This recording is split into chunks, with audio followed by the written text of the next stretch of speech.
Welcome back to the Green Beans Go channel. It's your host, me, here for our NBA preview on Monday. Quick question before we get started.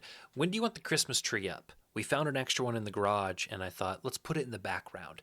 I do not believe, personally, in putting it up before Thanksgiving, but my wife won, and we have our Christmas tree set up downstairs. Again, it feels a little too early, but if you guys are ready for me to display the Christmas tree, I'll do it. So let me know in the comments if you think it is time for the Christmas tree. I want to thank you guys for your patience. We are figuring it out, and I have been beating myself up over it, truly. My wheels have been turning constantly trying to figure out how we can make this series something that is beneficial to everyone. And again, the people who come by routinely, you're the ones being patient as I go in and out and switch up and do different things. So thank you guys so very much.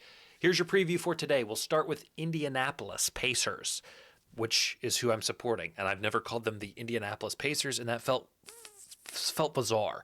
9.5-point underdogs, 235 is the total. Detroit loves to score in the paint. Indiana has looked better with Benedict Mathurin. Those are my two notes from this game. I think Jaren Duran, points and rebounds are plays. And if you want to get crazy, I think Cade triple-double is interesting here. He is the game. I believe the game will be faster pace. Indiana won't play a ton of defense. I believe Cade 10 points should be rather easy, and then he can look to get some assists going. The rebounds obviously is going to be the biggest thing with him being a point guard, but he's down there and he's grabbing a lot. So again, holy pause. He's down there and he's grabbing a lot. Aren't we all? So I don't have a ton of reads there. Total and spread look good to me, so I'm not going to make a suggestion there, but I think Jaren Duran, he kind of had a bad game on Saturday, stats-wise. So I look to him to rebound, no pun intended. Toronto and Cleveland. Total feels a little high, 235. Both of these offenses are solid. Defensively, they aren't too bad either. They both play extremely fast. Cleveland is better from three. Toronto is better on the inside, and both of these teams are on a back-to-back. What makes me nervous about this one is the possibility of guys resting. The only thing that makes me think they won't is because this is a very important game. Both teams playing a tough opponent in the East. So, I think both teams will want to be at full strength, but they will also understand it's early in the season. Jared Allen has not played for a few games. He's injured. If he does play, I like his unders. Darius Garland has really just played the last 2 weeks, and I like his points and threes today. However, I'm thinking that he may sit, given that there are very few books carrying his props right now. So his matchup against Emmanuel Quickly, is good. Garland, I like to get 15, hit 3 threes. He may sit, so just keep that in mind. Again, use this to build your slips, to do what you want. I'm here to give you ideas and thoughts. Miami and Dallas, wow. I'm shocked. I'm very shocked that this total is so high for a couple of reasons. Dallas does not score a ton of points, and they play good defense. Miami plays very solid defense and doesn't play super. I mean, they score points. They're good. Like, don't get me wrong, Miami's offense is good, but that was the same total, roughly the same total when they played the Bulls, in which both of those offenses move fast. Both of those, I think it's too high. All I'm trying to say is I think 241 is too high, and I think it's relying more on the Miami Heat side than Dallas, and I think two teams are playing this game. Miami is also on a back-to-back, and there's rumors that Tyler Herro comes into the fold. Now, you may say, well, he's a baller, he's going to score, why are you going to take an under when he's back?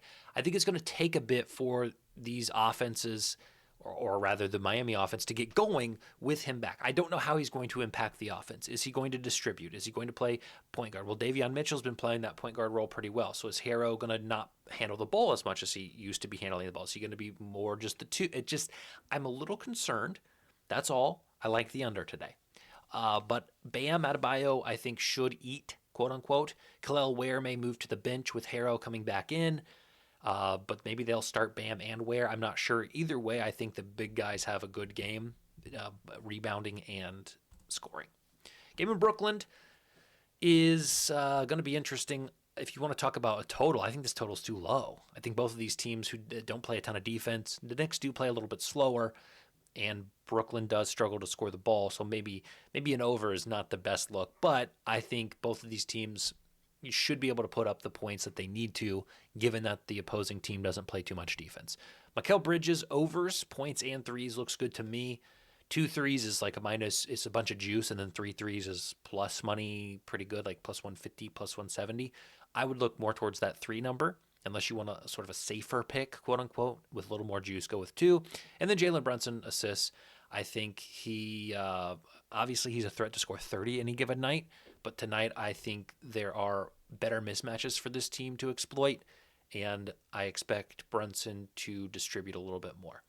Game in New Orleans, on paper, guys, I look at this matchup and I say Chicago as a 5-point favorite feels low. I would set this total closer to 7 or 9, which I know is only a bucket or 2, but I think 5 is low. I like Chicago -5 tonight as a lean. Vucevic kind of called this team soft the other day, and they get to kind of go on the road, get their heads right, and play against a team that is softer defensively and offensively. I think the Bulls will run them out the gym. I've said that before. I've been wrong before. We'll hope I'm right today. So I think Giddey triple-double is in play. I think Kobe White points and threes. Overs are in play. The only lean I have for the Pelicans would be Derek Queen rebound over. Vucevic doesn't sit under the rim a ton and, board too much. He spreads the floor a little bit. So, I can see Derek Queen coming down with quite a few boards in this one.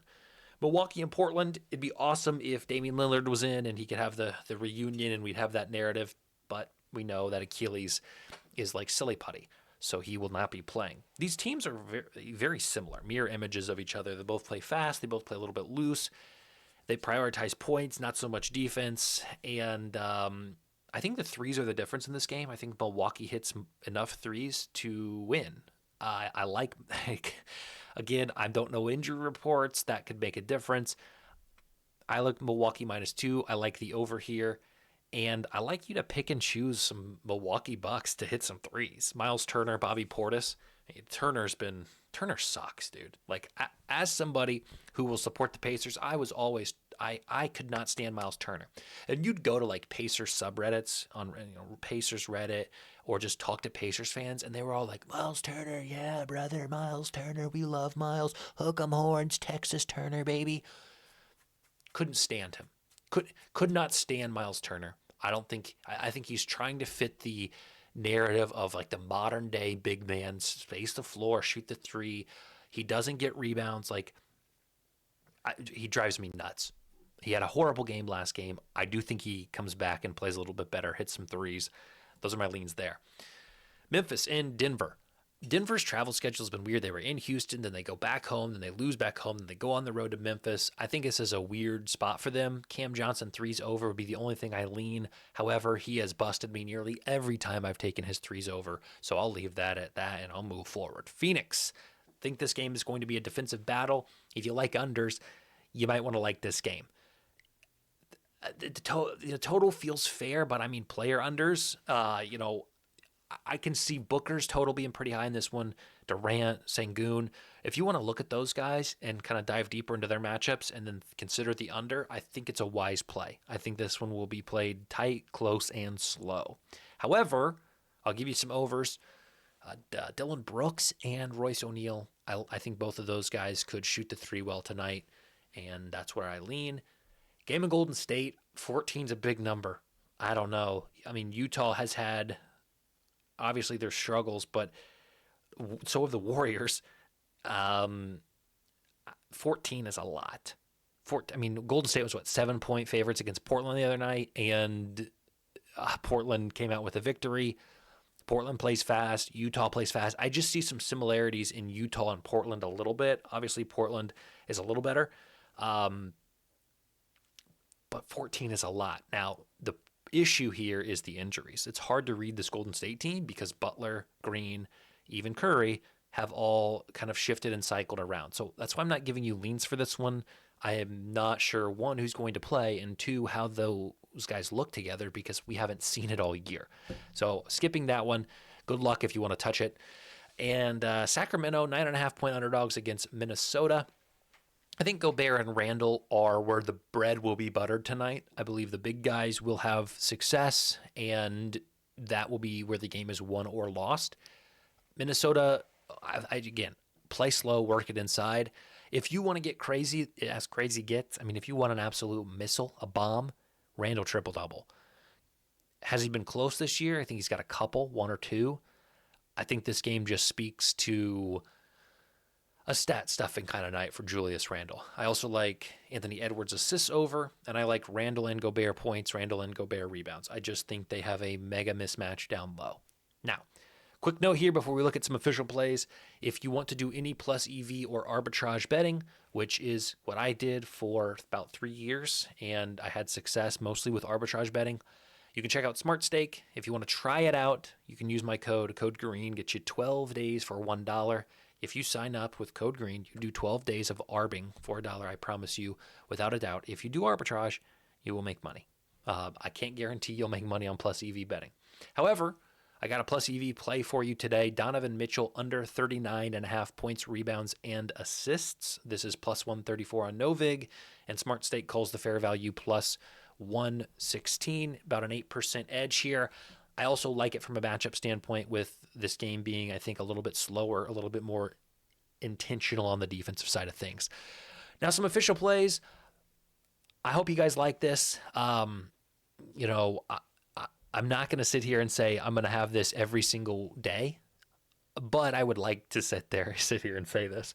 So our layup line, our easiest pick of the night, our best bet, if you will. Like I said, I like the under in this Dallas-Miami game. Our free throw, something a little bit simple. Wet the whistle a little bit. Bridges 2 threes, Brunson 6 assists, and Kobe White 20 points. That's plus 202 over on FanDuel. Our three-pointer, a little bit tougher, but one I still like in that middle plus odds range. Josh Giddey triple-double. And then our half-court heave, our long shot, our wild pick, Cade Cunningham, triple-double at 16-1. You can find all of these on Pickett. Use my code GMG if you have not signed up for it. You can track all my bets there. And then lastly, tomorrow, we will see you for King of the Court and this video as well. I'm going to try to mesh those into one so that I can kind of add some value without having to make you guys watch 2 different videos. So again, guys, if you wouldn't mind liking, commenting on this as we continue to grow, and there's a new hype button. If you do YouTube Premium, if you pay for YouTube, there's a hype button. You can like kind of do one of those numbers on it. Hit him with a 1-2, and it would be appreciated. So we'll see you tomorrow. King of the Court. Good luck if you're tailing. I love you. Bye bye.